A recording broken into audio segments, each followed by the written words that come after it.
Good morning, good morning, good morning. Middle of the week today, Wednesday. You ever been frustrated before? You ever been impatient? Maybe impatience and frustrated all go together.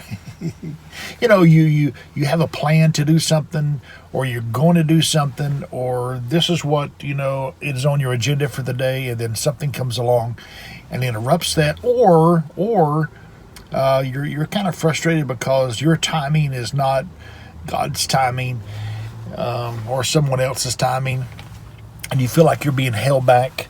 Or maybe you got a plan and then somebody comes along and interrupts your plan and then kind of messes up all your plans, and then for the rest of the day everything is kind of off kilter, if you know what I mean. Frustration, impatient, aggravation. These are words as humans we're very familiar with. Very familiar with those words. I have noticed this though. I have noticed right before I am most frustrated, right before I get to that stage where I'm most frustrated or I'm just a little bit aggravated, usually that means that I'm this close to a victory.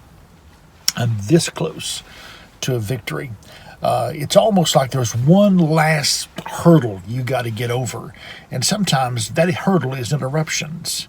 Sometimes that hurdle is reeling in your emotions from being aggravated and frustrated. And so if you just keep in mind, hey, this obstacle, this hindrance, it's all part of the timing process. And I have to believe that if I can kind of just keep it together, keep it all together, and not blow my top, that the victory is just around the corner.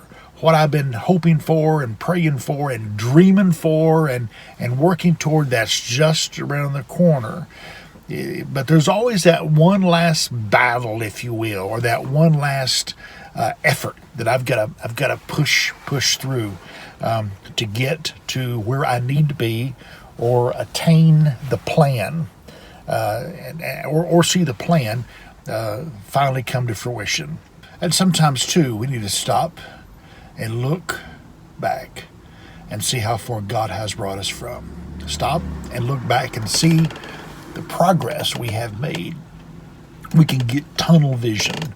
And along the way, when we get frustrated and aggravated and less than patient, we can get tunnel vision and we can focus entirely upon the goal. And again, we got to focus on the goal, to reach the goal or to attain the dream. At the same time, if it's God's will, if it's His perfect will, if it's God's perfect will for our life, we'll have to do our part. Yes, we will. Absolutely, we'll have to do our part. But if it's God's will for our life, then it will unfold in God's perfect timing. We can't twist God's arm and hurry Him along. We have to do it in His time. And along the way, too, we have to be careful not to be ugly to those people around us, people that love us, people that's going to stick with us and be there beside us, even if we don't reach our goal, even if our dreams fall flat. There's people around you today that love you and care for you and love you, whether you're successful or unsuccessful. Whether whatever, because they love you. They love you just as who you are and what you are.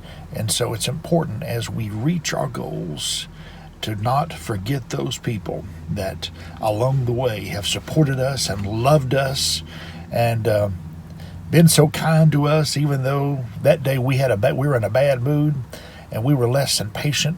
Still, there's people around you that were patient with you, and they still loved you, and they kept supporting you and kept cheering you on. It's those people that are invaluable in our lives, because quite frankly, we're not going to make it alone. We got to have God, and I mentioned the other day, we got to have people. Two very important resources in our life, and I reiterate that again today on this Wednesday. Two things: God and people.